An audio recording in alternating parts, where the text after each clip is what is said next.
Passar no vestibular é uma tarefa difícil e trabalhosa, mas com tranquilidade e uma boa base de estudos, esse desafio pode se tornar mais fácil. É a frase do João Paulo Rocha, primeiro colocado no curso de Medicina da USP. Olá, estamos começando mais um programa Assunto do Dia aqui pela sua Rede Brasil de Comunicação. Você que é vestibulando, está se preparando para o vestibular desse ano? Olha, segundo dados da revista Veja, cerca de 5,79 milhões de estudantes estão prestando vestibular em todo o Brasil. E, claro, se preparando para o Enem, que vem daqui a pouquinho, né, que tem sido usado como critério de avaliação pelas universidades desde 2009. Mas como conseguir chegar à tão almejada universidade? Você vai saber de algumas dicas para se preparar melhor nessa reta final do vestibular daqui a pouquinho no nosso debate com os nossos convidados de hoje, que vamos se apresentar logo mais, mas antes vamos conferir uma matéria introdutória e daqui a pouquinho voltamos.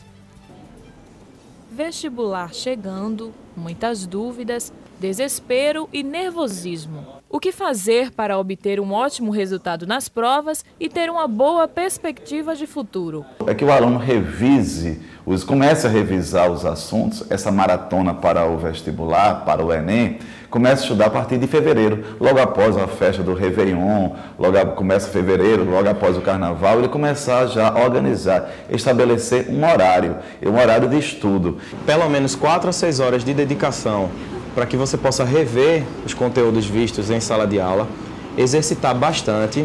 E se a gente tem uma média boa, uma média positiva, uma média onde o aluno realmente absorve sem se cansar, exercita para tirar dúvidas sem se estafar de 4 a 6 horas, todo dia, tirando o ritmo normal de aulas em sala de aula. A disciplina não pode faltar e será determinante para quem deseja alcançar a aprovação. O melhor hábito que o aluno pode ter é o que a gente chama do adestramento, no sentido dele entender o que é que cada questão está querendo extrair dele. Esse adestramento é feito a partir do momento em que o fera se depara em resolver questões específicas de uma determinada banca de vestibular, para que ele possa se acostumar e ganhar tempo. Entender já no enunciado o que é que a questão pede. Exemplo, se vai ser necessário ele utilizar 2 ou 3 fórmulas de física para receber um resultado, se ele vai precisar passear por 2, 3 conteúdos diferentes para poder chegar numa resposta. Assim, Daniele Medeiros foi aprovada no curso de enfermagem. Em 2009, eu prestei vestibular para medicina e para enfermagem. E aí, como eu não passei em medicina pela UPE, eu passei, graças a Deus, em enfermagem pela Federal. Então, entrei em 2010, só que com o passar do tempo, eu vi que não era muito o meu perfil. Então, esse ano eu resolvi sair do curso e prestar vestibular novamente para a medicina. Minha rotina de estudo mudou muito em relação à primeira vez que eu fiz vestibular. Eu percebi que eu estou estudando bem mais, estou lendo mais também. Eu tenho uma média de estudo de 6 a 8 horas por dia. Além de que também eu tento relaxar um pouco, ir para o cinema, fazer alguma atividade física, me alimentar bem, para ter um ritmo bom ao longo do ano. Um ponto a ser controlado é a ansiedade, que afeta a maioria dos feras e chega até a bloquear o desenvolvimento e a identificação das respostas. A ansiedade é um problema, é um distúrbiozinho que tem que ser controlado. A ansiedade, do ponto de vista biológico, ela provoca alterações neuronais na pessoa e alterações fisiológicas que podem atrapalhar o aluno desde a boca ficar seca ou ele precisar ir muito ao banheiro, ou até ao bloqueio neuronal mesmo, tendo em vista que, para ele estar ansioso, ele está sofrendo uma descarga grande de uma determinada gama de hormônios. Isso termina bloqueando a ação do raciocínio, a ação da inteligência, o uso da lógica. Para quem deseja alcançar um ótimo resultado, algumas dicas são essenciais. Comer bem, beber muita água, dormir bem. O sono é uma coisa muito negligenciada pelos feras. Eles acham que se virar às noites eles vão absorver. A gente sabe que isso não é verdade. O cérebro precisa de um tempo para descarregar as informações desnecessárias, aí uma boa explicação para o que a gente chama de sonhos, e absorver os conteúdos e os aprendizados que foram gerados durante todo um dia de trabalho. É importante que o aluno saiba arquitetar o texto, nos seus parágrafos, o aluno saiba ser coerente e também, ao mesmo tempo, o aluno tem a capacidade de dar uma solução, porque a prova do Enem, ela pede uma solução para o aluno. E no restante, lembre-se que prova de língua portuguesa, coesão, coerência, a prova de literatura é a comunicação entre as escolas e vale salientar também a pintura, a escultura, não só o texto verbal, e sim também o não verbal. E na produção textual nós temos o quê? Nós temos um tema em geral social, em que o aluno vai ter que dar uma solução, apontar essa solução e defender. E lembre-se, não fuja do tema. E lembre-se, escreva em prosa. E lembre-se também que o texto é expositivo, argumentativo. Eu exponho e eu argumento. Não se quer mais o aluno que seja um reprodutor da ideia. É um aluno que exponha e argumente. Por isso, a prova do Enem é uma prova que vai mexer com a interpretação do aluno e o conhecimento de mundo. Muito bem, tá aí as dicas introdutórias, mas ainda há muito que se discutir aqui ao longo do nosso debate nesses 3 blocos do programa. Olha, lembrando que o programa é ao vivo, então, portanto, você vai poder participar, você vai poder interagir conosco. As notas que são médias nos vestibulares do Brasil aumentaram de 60,7 para 70,3. Em alguns vestibulares, o curso de medicina, na maioria das universidades, é o mais concorrido. Os cursos mais tradicionais, como direito, jornalismo, publicidade e medicina, por exemplo, continuam bastante concorridos. No entanto, os cursos mais novos, como gastronomia e sistemas de informação, também estão em alta entre os estudantes. Surpreendentemente, o curso de Arquitetura e de Urbanismo da Unicamp aparece em segundo lugar como o mais concorrido. As chamadas notas de corte na FUVEST, por exemplo, variam entre 44 e 50 pontos, tornando o vestibular da instituição cada vez mais exigente. E para conversar conosco hoje sobre os últimos preparativos para o vestibular, a você aí que está se preparando ao longo desse tempo, né, para o vestibular, hoje contamos com a presença do José Ricardo, ele que é diretor pedagógico do Colégio Boa Viagem, e também do Ricardo Francisco, que é professor e especialista em práticas pedagógicas interdisciplinares da Faculdade Guararapes. Sejam muito bem-vindos ao programa Assunto do Dia. É um prazer tê-los aqui conosco. Prazer é todo meu e tenho certeza que do meu colega também. Da mesma forma, estamos à disposição. Muito bem. E você? Você quer participar? Quer interagir? É muito simples. Eles vão passar na sua tela agora as nossas linhas interativas. 0 operadora 81 3424 1547 ou também o 3424 1977. Sempre vai passar no rodapé do seu vídeo, talvez você não tenha notado, mas vai passar no rodapé do seu vídeo, tá certo? E é claro, eu queria agradecer aos nossos internautas que estão nos acompanhando pela internet, pelo www.rbctv.com.br. Você pode mandar sua mensagem para as nossas redes sociais, pelo nosso Twitter, através do endereço @AssuntoDoDiaTV, @AssuntoDoDiaTV, e o nosso Facebook pelo endereço Assunto do Dia. Esperamos aqui a sua participação, é claro, a sua contribuição para o nosso debate. Eu já queria começar aqui a nossa conversa.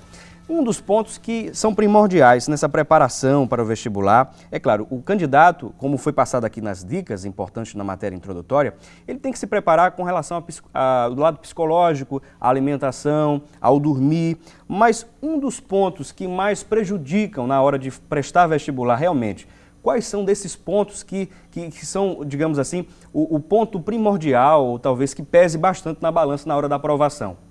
Em primeiro lugar, eu acho que a questão do acesso ao ensino superior, através do vestibular, ele não se resume àqueles momentos que antecedem, não é, a hora H. Na verdade, o que está aí presente em jogo é toda uma formação escolar. Não é? Você tem toda uma formação escolar, do fundamental, são 9 anos atualmente, com mais 3 anos do ensino médio. Então, se você, não é, foi ao longo dessa vida escolar um estudante de bom nível, você foi um estudante que foi aplicado, não é? Estudante que não só se limitou a memorizar fórmulas, a apenas reproduzir a exposição dos seus professores, mas você foi um camarada antenado, procurou estar sempre situado, não é? E hoje, então, isso é uma coisa fundamental. Você também vivenciou atividades extraclasse, que são muito importantes, e acompanhou todo um conteúdo programático que se estende ao longo dos 12 anos de escolaridade. você vai fazer um vestibular, você vai ter um acesso ao ensino superior muito mais tranquilo. É claro que aquele estresse da hora H é natural, é óbvio que quando você chega ao terceiro ano do ensino médio, você tende a revisar todo o conteúdo, você tem uma carga, não é, de estudos, de tarefas bem maior. Então, tudo isso atua. Mas hoje em dia você tem um garoto, uma garota de 14, 15 anos já fazendo uma primeira fase, uma primeira etapa no SSA, que é aquele vestibular programado, né, o sistema seriado da Universidade de Pernambuco. Então, o menino sai do 9º ano, não é? Fecha o seu fundamental, no primeiro ano do médio, ele já vai se submeter a uma primeira etapa de um sistema seriado que, 3 anos depois, no terceiro ano consecutivo, vai levá-lo a ter uma determinada média dentro da concorrência do vestibular através do sistema seriado. Então, a gente nota que a vida escolar como um todo é muito importante. É claro que isso não quer dizer que quem estuda para valer, concentra seus estudos naquele terceiro ano, não é, que ele não obtenha êxito. Claro que obtém. Agora imagine você concentrar estudos e você vir com uma escolaridade, não é, bem nutrida, bem montada, com certeza esse vestibular vai ser muito mais tranquilo. Um dos pontos também, Ricardo, é que a gente observa, por exemplo, há uma reflexão sobre essa questão, a questão dos alunos que são oriundos de escola pública e os outros de escola particular. Há uma distinção com relação a isso. O que realmente acontece hoje no ensino público e no ensino particular? Por que há essas disparidades, essas deficiências, digamos assim? Ainda há um déficit muito grande, né, nas escolas públicas em relação a determinadas competências e habilidades. No entanto, acho que é importante a gente deixar claro que nesses últimos 10 anos houve um avanço, principalmente aqui no estado de Pernambuco, onde, através, logicamente, também das cotas para os alunos de escola pública, esse acesso tem sido facilitado. Agora, lógico que, diante desse contexto, é importante que o aluno que é oriundo da escola pública, né, também esteja atento às novas oportunidades que muitas vezes surgem até mesmo através de parcerias com faculdades, com cursinhos extras que alguns segmentos, a exemplo do terceiro setor, realiza. E aí, baseado nesse contexto todo, ele buscar essa tranquilidade e também encarar de frente de acordo com o seu conhecimento. Agora, um outro ponto, quais são as disciplinas que mais reprovam, as que os alunos têm mais dificuldades, enfrentam essas dificuldades? Quais seriam as disciplinas? Olha, eu acho que você tem que olhar sempre na dimensão da escolaridade, que você tem 2 grandes pilares. Você tem toda a parte do raciocínio lógico, matemático, então a matemática é aí um dos pilares. E o outro pilar são as linguagens, não é? E o código maior que nós utilizamos, a língua portuguesa. Então, a leitura, a compreensão, a interpretação e os resultados num exame mundial, como é o caso do PISA, não é? Que você avalia o estudante de 9º ano, portanto, fechando o fundamental em ciências, em matemática e leitura. Então, o Brasil está situado nos últimos lugares. Então, você vê estudantes coreanos, estudantes finlandeses, irlandeses, não é? Britânicos, você vê o desempenho deles, não é? Infinitamente, na própria América Latina, né, também, a gente percebe que nós estamos lá atrás. Por conta de quê? Por conta justamente da ausência de todo um lastreamento, de uma base nesses 2 pilares. Agora, desses 2 pilares, você se estende para o restante, porque a língua portuguesa é utilizada como linguagem em todas as disciplinas, em todos os componentes curriculares, não é? À medida que você desenvolve interpretação, compreensão, não é? A leitura regular. Quando me perguntam qual é a melhor leitura, para mim a melhor leitura é a regular, não é? Você lê de tudo, mas lê regularmente. Então, isso é fundamental na formação do cidadão, no seu espírito crítico, na sua criatividade. E então a gente observa que sem essa base, e Ricardo colocou num ponto fundamental, é preciso que a escola pública, antes de pensar em cotas, em pensar em coisas dessa natureza, ela pense justamente em desenvolver, em fundamentar esses elementos básicos de desenvolvimento. Certo? Então é fundamental, a escola privada também, ela já está cuidando disso. Não é? As escolas estão atentas para o fato de que, se eu pego esses 2 pilares e dou uma sistematização, consigo dar toda uma progressão programática no aluno, do primeiro ano do fundamental ao terceiro ano do médio, ele vai ser um bom aluno em física, ele vai ser um bom aluno em química, ele vai ser um bom aluno em biologia, ele vai ser um bom aluno nas ciências humanas, sociais, nas línguas, por conta de quê? Pelo fato de que ele caminhou nesses 2 pilares da maneira adequada. Então, quais são as disciplinas que mais reprovam? Ora, no ensino médio é fácil, você vê. Você vai lá, física, química, matemática, é o bicho papão, mas depende. É preciso dar uma gradação no ensino da matemática. Hoje em dia, os jogos interativos na matemática são fundamentais. Lá na escola da qual eu participo, Colégio Boa Viagem, a gente está focado nisso. E a preocupação agora é o seguinte, aproveitar os jogos interativos.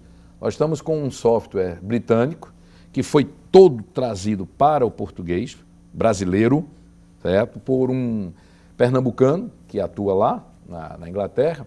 E ele veja bem, ele contratou 50 professores de matemática, do cara que trabalha com o fundamental até o PhD, e fez essa transposição para o currículo brasileiro. O nome é Manga-Hai, o nome do software. É, Manga-Hai. Certo? Mangá, não é do desenho japonês, e Hai, alto, do inglês. Então, os jogos altos, assim. Então, o que é que a gente observa? São desafios. Desafios começam no primeiro ano do fundamental e vão até o terceiro do médio. Se vocês vissem a participação desses meninos, certo? Como eles estão empolgados, porque eles ganham medalhas.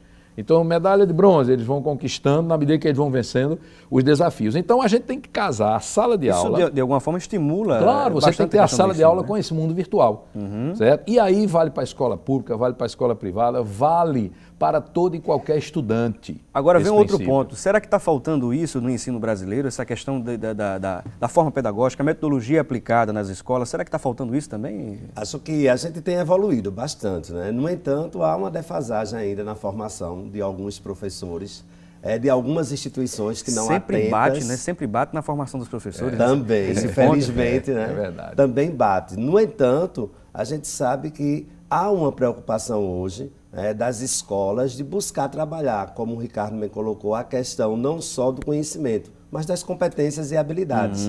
E essas aliadas, consequentemente, a todas as tecnologias que hoje a gente dispõe. Então, na medida que isso acontece, deixa também, logicamente, o aluno de acordo com, digamos, o seu pensar, de acordo com suas competências e habilidades, levando-se em consideração que essa juventude, principalmente, né, está muito antenada nas tecnologias. Né? Então, conectada. A escola tem que se adequar, pois, do contrário, ela vai ficar sempre na retaguarda. Ontem nós falamos aqui, porque todos os dias a gente aborda um tema diferente aqui no programa Assunto do Dia, de segunda a sexta. Então, a gente observou que ontem nós falamos sobre a questão da leitura, a prática da leitura, não é? E das pessoas que estavam conosco, veio um representante aqui da Secretaria de Educação do Estado, e foi falado sobre as práticas, as metodologias aplicadas até o momento aqui no Estado, que houve uma boa desenvoltura, uma melhora e tudo mais.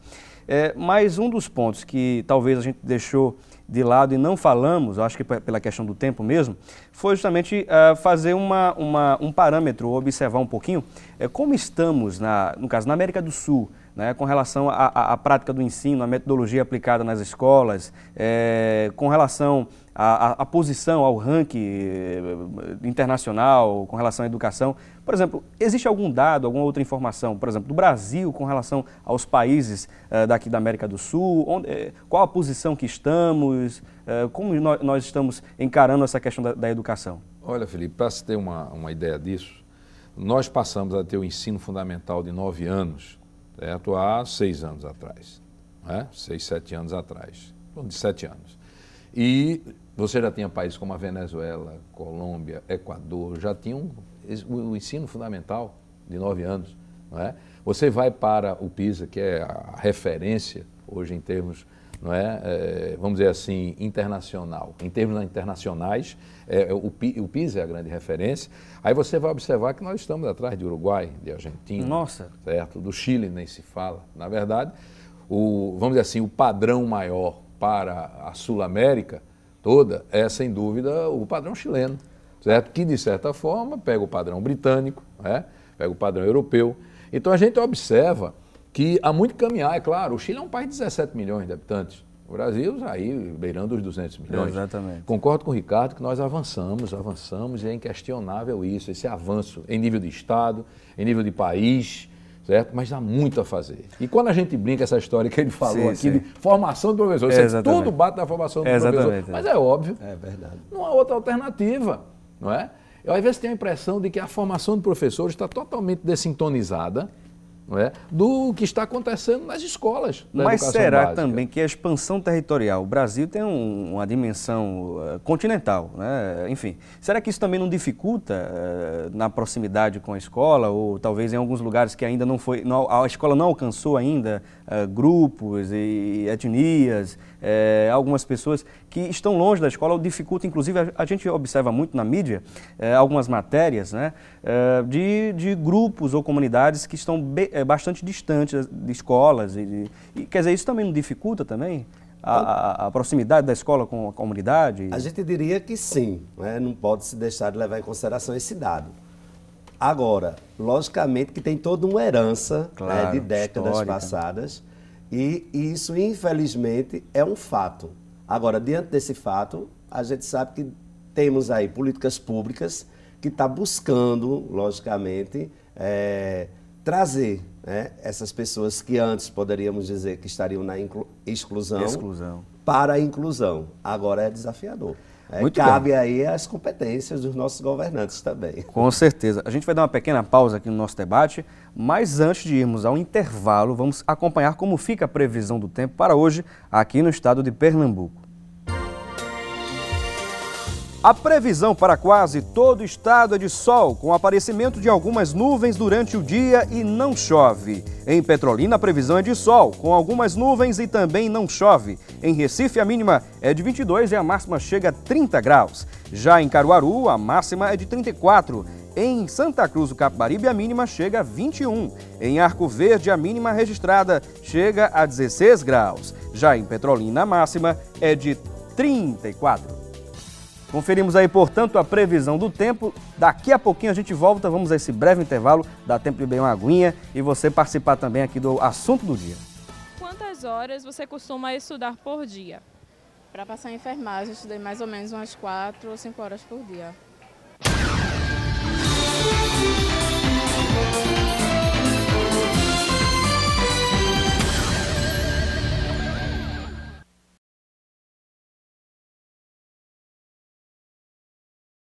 O que fazer para receber um resultado positivo no vestibular? Acho que isso aí depende da pessoa, do desempenho dela, o modo de vida dela também, né? Se ela for uma pessoa empenhada na vida que quer alcançar um objetivo, com certeza ela vai se esforçar e vai conseguir a vaga dela, né? Estudando. Esquecer um pouco de jogo, um pouco de diversão, né? Acho que assim a pessoa consegue.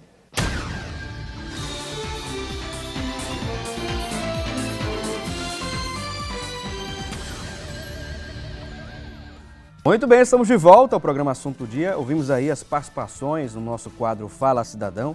E o nosso tema de hoje é sobre vestibular e os seus últimos preparativos para a aprovação, é claro. E o que será que deixa realmente os feras mais nervosos na hora da prova, hein? Olha, o concurso não deixa de ser um momento de expectativa e tensão para os estudantes que almejam uma carreira sólida no mercado de trabalho, tão competitivo que a gente observa, não é? O número de inscritos no vestibular da UFPE, no ano passado, por exemplo, teve mais de 48 mil alunos inscritos. Uma estatística, aliás, que cresce todos os anos diante da necessidade de ter um nível superior para ingressar numa carreira profissional ou mesmo acadêmica. O vestibular da UFPE 2013 oferece vagas para novos cursos como bacharelado em saúde coletiva e o tecnológico em gestão de logística e inclusive mais opções de escolhas em uma universidade bem conceituada como a UFPE. Nem sempre os cursos mais concorridos são os espaços mais promissores no mercado de trabalho. Muitas áreas estão sobrecarregadas e não oferecem boas oportunidades para o profissional. E vamos agora a mais um quadro no programa Assunto do Dia. Hoje é terça-feira, só lembrando, temos o quadro Assuntos do Legislativo.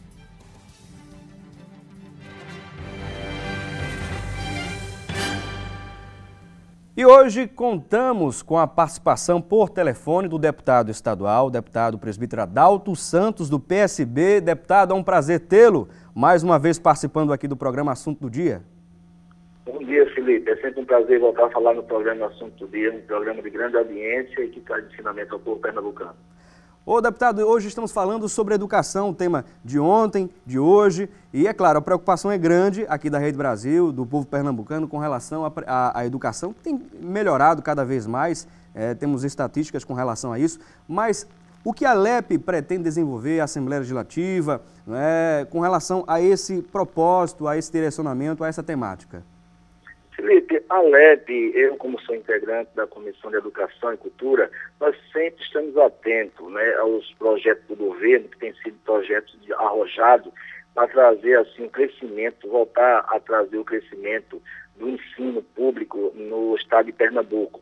O governo do estado tem ampliado as fronteiras e tem trabalhado bastante, e como participante daquela comissão, nós temos assistido de perto o trabalho do governo, tem sido um trabalho assim, constante na área da educação. Não existe desenvolvimento sem não ter educação. Então essa é uma das áreas que o governo do estado tem trabalhado muito. Muito bem, deputado. E aproveitando a sua participação conosco, quais são as principais pautas discutidas ou que vão ser discutidas na LEP? Por exemplo, essa semana, semana passada, semana que vem? Felipe, entre os assuntos que estão sendo discutidos essa semana, há um assunto bem interessante. Há um projeto tramitando na casa que proíbe, agora, de hoje em diante, que os veículos que muita gente compra em lojas, muitos deles têm a quilometragem adulterada. E nós estamos fazendo um projeto de lei que todo veículo, quando for transferido, que passar pelo Detran, ele vai ter que ter a sua quilometragem colocada na vistoria e, claro, também no documento de compra e venda. Então, quem comprar o carro vai saber que aquela quilometragem passou pela vistoria do Detran e é uma quilometragem autêntica, para diminuir, para coibir essa questão de adulteração de quilometragem, de pessoas que vendem um carro com a quilometragem adulterada e quem compra e no sentimento tem prejuízo. Muito bem, deputado. Sempre é um prazer tê-lo aqui participando no programa Assunto do Dia. Esperamos ter a sua participação mais uma vez na próxima semana, com mais informações. O senhor que está sempre observando de olho em tudo que está acontecendo na LEP e trazendo para a gente as pautas, as pautas para aprovarem, enfim, sendo discutidas. É um prazer tê-lo sempre aqui conosco. Alegria minha, Felipe. Que Deus continue te ajudando. Muito obrigado, deputado. Conversamos por telefone no nosso quadro Assuntos do Legislativo com o deputado estadual, presbítero Adalto Santos, do PSB. E vamos continuar conversando com os nossos convidados de hoje no programa Assunto do Dia.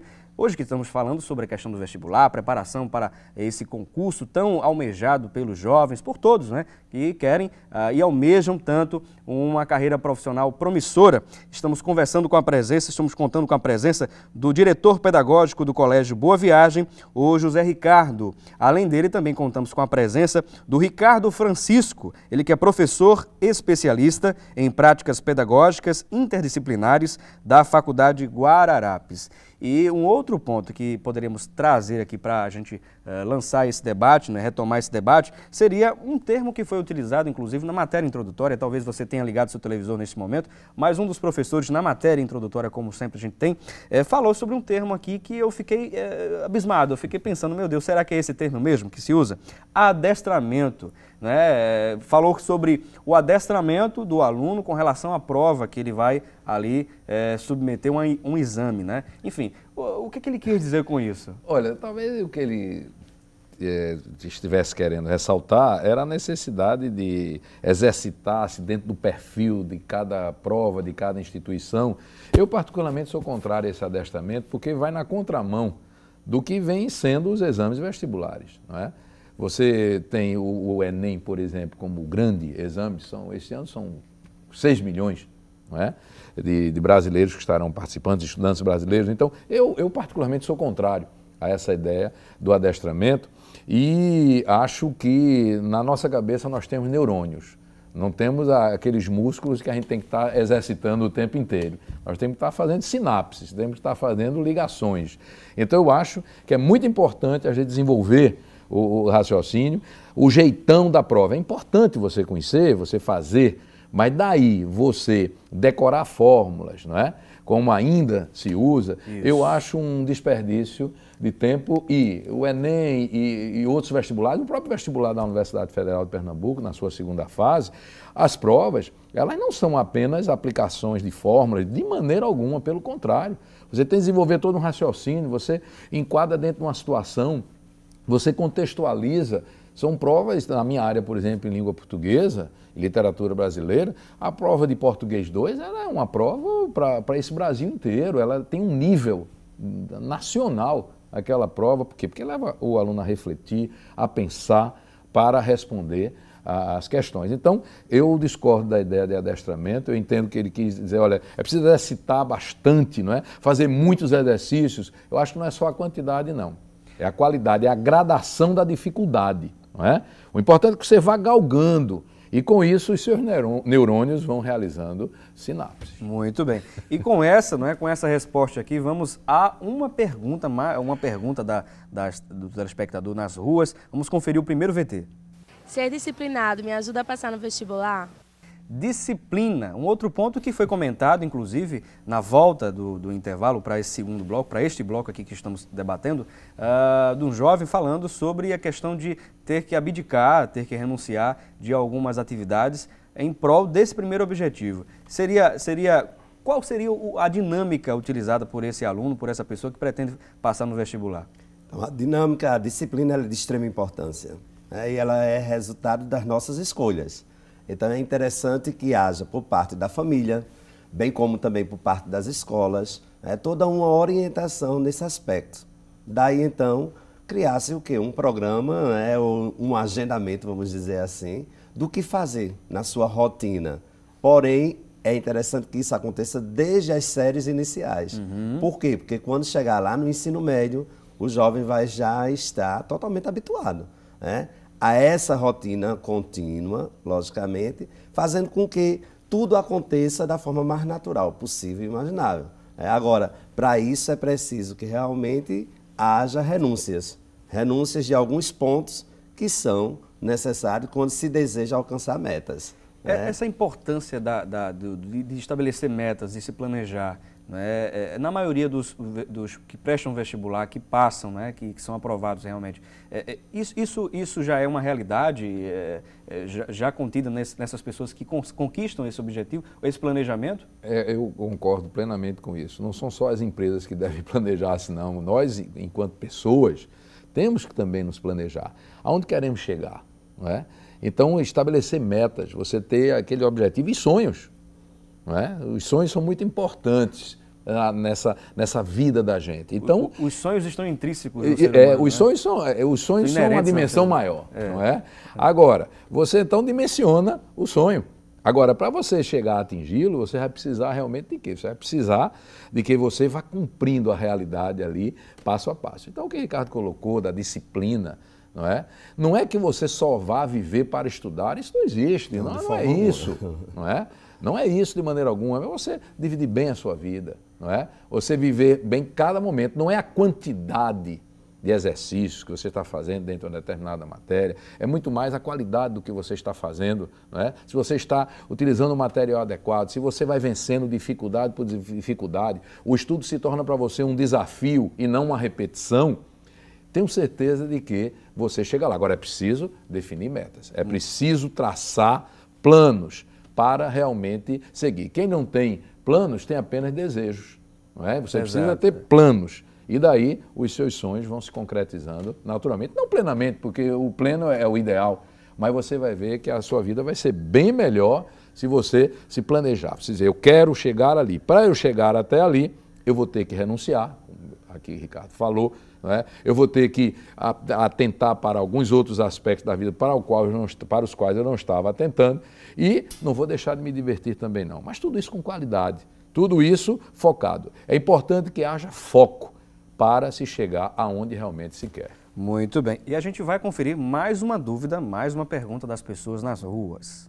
A internet é uma fonte de pesquisa segura para quem deseja ser aprovado? A internet, não é, professor Ricardo Francisco? Uma fonte segura não, né? Eu acho que é mais um instrumento que pode ser utilizado e que favorece, né, já que de repente essa faixa etária está tão ligada na questão das mídias. Mas fonte segura, eu defendo mais o princípio da fonte segura, o conhecimento trabalhado na sala de aula, pelo professor, que geralmente nos últimos tempos tem sido dentro de uma perspectiva interdisciplinar, contextualizada, preparando de fato o estudante para as provas de vestibulares, principalmente, né, o grande desafio que começamos agora no final de semana próximo, que é a questão do Enem. E acho que hoje tem tido, Felipe, uma grande preocupação de trabalhar realmente os pilares, né, que é o saber, o fazer, o conviver, e estar atento ao aprender a aprender sempre. Agora, a internet, ela ajuda. Vamos dizer assim. E por falar, não é? Por falar em saber, temos aqui um livro, uma obra do Henrique Leffe, é isso mesmo? Saber Ambiental, Sustentabilidade, Racionalidade, Complexidade e Poder.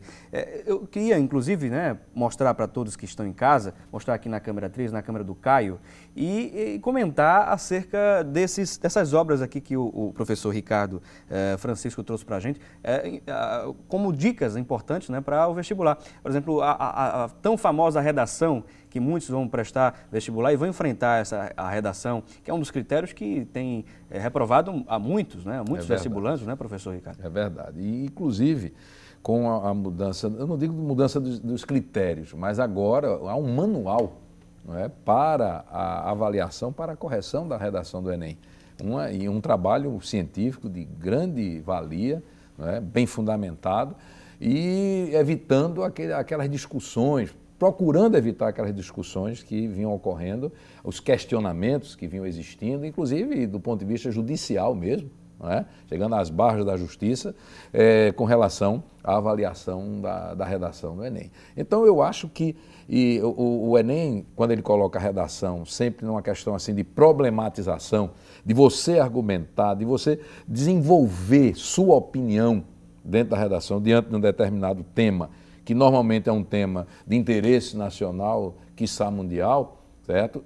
O estudante, ele vai ter a oportunidade ali de se posicionar. Então, aquele tipo de redação, Ricardo, que a gente via, que dava aquela formulazinha pronta, não é? Você faz na introdução, bota 3 parágrafos de desenvolvimento e fecha com um parágrafo de conclusão. A fórmula mágica para a redação, ela não existe, minha gente. Isso, quando se tenta mostrar isso como uma verdadeira fórmula, como um remédio, isso não existe. Na verdade, o escrever é reflexo do pensar. Você pensa bem, você escreve bem. E para isso é preciso leitura, não é? Porque aí você vai ter compreensão, você vai ter interpretação, você vai ver os níveis de linguagem e, na verdade, você enfrentar determinadas situações, você colocar-se dentro de uma situação, dentro de um problema, para o qual você vai oferecer a sua resposta. Então, isso é fundamental. Então, fórmulas mágicas para a redação não existe. Não existe a fórmula mágica, porque, na verdade, isso é uma formação contínua que você tem, é uma regularidade sua da leitura, e não é a leitura só de grandes obras, não. Hoje em dia, com a questão dos gêneros textuais, você lê de tudo, não é? Eu costumo dizer que eu gosto de ler um grande romance da literatura brasileira, universal, como eu leio uma bula de remédio quando eu tenho necessidade para ver se aquele remédio serve para mim ou não. Enfim, você tem que ser um leitor múltiplo, porque com certeza você vai ser um cidadão com uma capacidade de leitura, de discernimento, de compreender o mundo que está à volta de si de uma maneira muito mais crítica e muito mais criativa. E por falar em leitura, temos aqui algumas participações nas redes sociais falando justamente sobre essa questão da prática da leitura. O Ivaldo Moraes de Souza diz aqui: o brasileiro está criando o hábito de ler e isso é um processo que demanda tempo. Uma outra geração poderá um dia se igualar a isso. Temos aqui a Ceissa Agostinho. Comecei a ler para o meu filho ainda pequeno. Ele tinha cerca de 2 anos Ele gostava tanto que pedia para eu repetir as histórias umas 3 ou 4 vezes, ficava cansado inclusive, mas mesmo assim eu lia para ele. O resultado foi ele aprender a ler fluentemente aos 5 anos de idade, no Jardim 2. Meu orgulho, todos os dias ficam encantados. Me orgulho, todos os dias ficamos encantados quando ele lê. E está aqui a participação também da Ceissa Agostinho, além, é claro, do Fábio Ferreira, que participa aqui pelas redes sociais. Muito obrigado pela sua participação. O Fábio Ferreira diz aqui, o que vocês acham do sistema de cotas? Eu não sou a favor. Está aqui a participação e levantando um outro ponto, né, que é bem, digamos, polêmico, né? Falando de cotas, né, o professor Ricardo Francisco, na sua opinião, veio a satisfazer uma necessidade importante, histórica do brasileiro nesse sistema de educação? Eu acredito que a lei das cotas, ela se faz necessária dentro dessa nova realidade que nós estamos vivendo. Mas os estudantes, de maneira generalizada, deveriam deixar essa preocupação de lado e se deterem principalmente às questões outras, que é mesmo de se prepararem para tal. As cotas, elas geram inclusão, nós não podemos deixar de levar em consideração isso. Mas para aquele aluno que busca estar preparado desde um princípio de sua formação, não vejo como um prejuízo, mas eu vejo como algo que proporciona a inclusão e que, de repente, atende à nova tendência também da realidade nacional que a gente está vivendo. Eu particularmente, eu tenho um questionamento que eu faço à questão das cotas, ao ponto das cotas. Na verdade, as cotas têm como argumento maior uma reparação histórico-social, né, desse fosso tremendo na formação do país. Acho que o senhor definiu bem, reparação. Reparação. Agora, como reparação, tem uma temporariedade, não é? Ele não é perene. A reparação não é perene, não é? Até porque, se fosse perene, contribuiria para deixar as coisas como estão.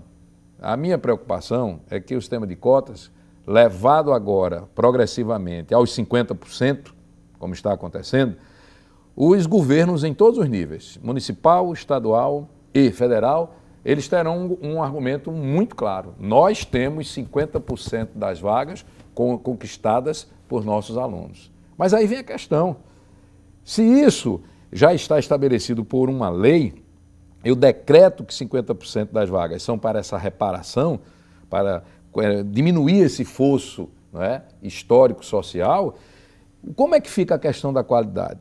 Não é? Como é que fica a questão de eu avaliar como está a minha escola, como é que está a escola pública no nível municipal, no nível estadual, no nível federal? Então, para mim, isso mascara um pouco. Além de, no meu entendimento, vai ampliar o fosso, porque o que é que acontece? Na escola privada, a concorrência vai dobrar, não é? Porque, na verdade, se eu tinha o bom aluno que chegava aos cursos mais concorridos, eu agora vou ter o ótimo aluno chegando aos cursos mais concorridos. E esse aluno aqui da escola pública, ele poderá não estar no nível desse outro aluno aqui da rede privada, certo? E esse fosso será maior em termos de conhecimento. Então eu não nego o valor da lei das cotas, certo? Mas a minha preocupação é que ela pode servir apenas em determinado aspecto para estatísticas, né? Estatísticas positivas das diversas faixas de governo. Muito bem lembrado aqui, muito bem... É polêmico. Bem polêmico mesmo, né? Realmente. A gente, com essa polêmica aqui, olha, a gente vai dar uma pequena pausa no nosso debate, daqui a pouquinho a gente vai voltar e contamos com as suas participações. É um tempinho de a gente beber uma aguinha e daqui a pouco voltar.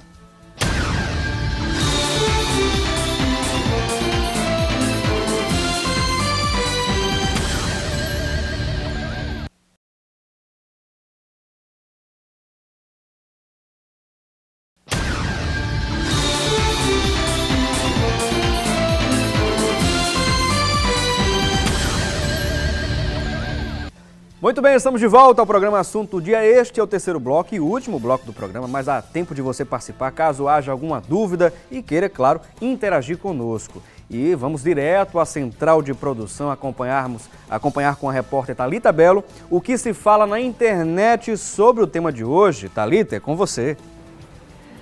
Olá, Felipe, querido telespectador que acompanha mais um debate aqui no Assunto do Dia. E você, fera, que vai prestar vestibular, está aproveitando as dicas para como se preparar para essa etapa. Então vamos aos destaques da internet. O destaque do Correio do Povo é importante e traz informações sobre o Enem. Milhões de estudantes espalhados por todo o Brasil desenham um sonho de um futuro universitário. E os traços finais serão apresentados nos dias 3 e 4 de novembro, quando serão realizadas as provas do Enem 2012. Preparação, psicológico, dúvidas e dicas fazem parte deste processo que movimenta um país inteiro. Já o site SEGS traz dicas para os feras em relação à alimentação. Segundo o site, com a proximidade do final do ano, os vestibulandos entram na reta final de preparação para os principais vestibulares do país. Além da intensificação dos estudos, esta é uma fase que exige uma alimentação saudável, prática que pode se transformar, Felipe, em uma grande aliada nesta batalha. E algumas dicas encontradas no site são as seguintes: não pule refeições. Os carboidratos são aliados e as refeições devem ser balanceadas com cereais, frutas, legumes e também com proteínas. Ficam então as dicas. Vamos voltar ao nosso debate. É com você, Felipe. Muito bem, está aí a repórter Thalita Belo nos trazendo mais informações e um outro ponto importante, né? Uma outra informação que queremos trazer, de acordo com dados do ITA, o Instituto Tecnológico da Aeronáutica, do vestibular de 2010, 68,5% dos alunos que prestavam o vestibular no país têm sua origem em escolas particulares, né? Contra 24,1% de escolas estaduais, 6,6% para escolas federais e apenas 0,8% vinham de escolas municipais. Esses dados comprovam que os alunos de escolas públicas ainda estão em desvantagem, isso em relação àqueles de escolas particulares, pois não possuem uma boa base para entrar na universidade. O que os órgãos responsáveis pela educação estão fazendo para mudar essa realidade? É que o que nós estamos discutindo aqui, claro, trazendo uma reflexão sobre esse assunto. Vamos continuar conversando com os nossos convidados hoje e contamos com a presença do José Ricardo, ele que é diretor pedagógico do Colégio Boa Viagem, e também do professor Ricardo Francisco, ele que é professor e especialista em práticas pedagógicas interdisciplinares da Faculdade Guararapes. E o que a Thalita trouxe para a gente, que a gente poderia até mesmo comentar, né? Eu vi vocês comentando algo também sobre a questão das matérias, das informações que foram vistas na internet. Há alguma coisa que a gente possa ressaltar? Eu acho que é muito importante essa questão que ela colocou da alimentação, é muito significativa, não é? E você não vai querer que o adolescente, o jovem que vai prestar agora exame vestibular, que ele mude a alimentação dele de uma hora para outra. Então, a alimentação saudável, frutas, verduras, quando ele não se alimenta disso, não é? Então, ele não vai mudar esse padrão. Eu acho interessante, quer dizer, a alimentação saudável.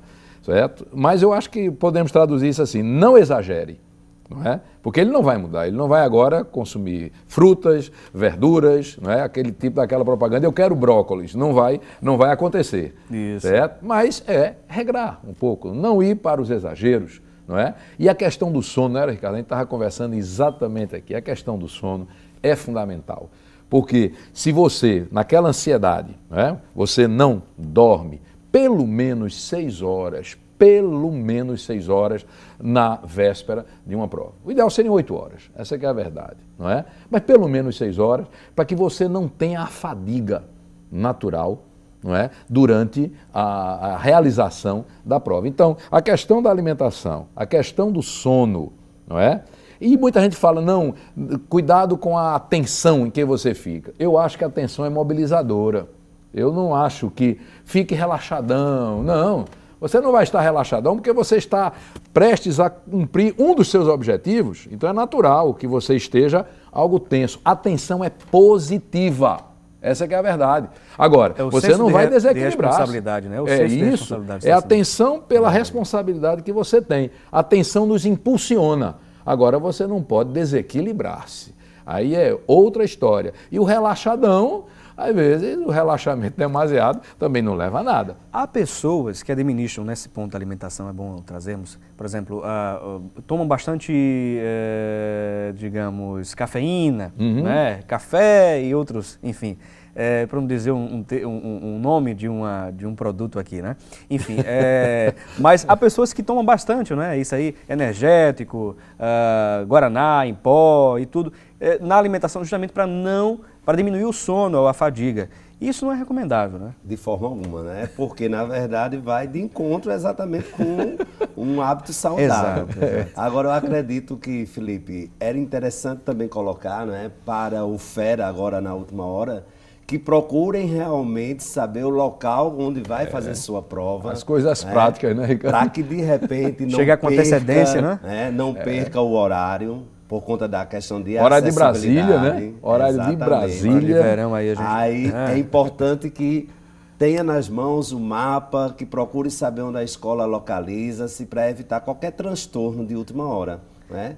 E também até mesmo que tipo de roupa você vai, de acordo com a escola que você está indo fazer a sua prova, né? Se é uma escola que de repente não tem ar-condicionado, então é importante que você esteja com uma roupa mais leve, para não sentir um desconforto durante a realização da prova, né? Acho que é importante colocar isso. Muito bem. As dicas aqui passadas pelos nossos convidados foram de fundamental importância para todos que vão prestar o vestibular nesse momento tão concorrido, claro, de grande expectativa e de grande tensão. Eu queria agradecer a todos que participaram das redes sociais, o Márcio Roberto, deixe-me ver aqui algumas que eu posso mencionar, porque realmente o tempo já foi embora. O Jonatas John também que participou, Natanael Fernandes, o Ednés Claudino, a Ritinha Ribeiro, que sempre participa aqui conosco, a Cristiane Sena, que diz aqui, parabéns pela seriedade dos assuntos abordados, é importantíssimo para o progresso desse lindo país, nosso amado Brasil. Abração a todos que fazem o programa Assunto do Dia. Está aqui a Cristiane Sena. Enfim, a todos que participaram das redes sociais, muito obrigado, aquele abraço para todos e agradecemos aqui aos nossos dois convidados, ao José Ricardo,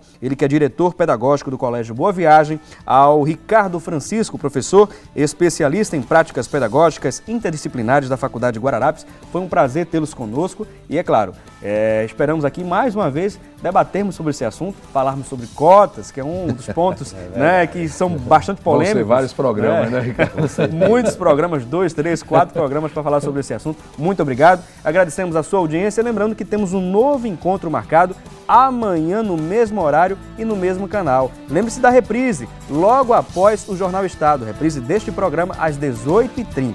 E lembre-se, debater o conhecimento é de suma importância. Um abração e até lá.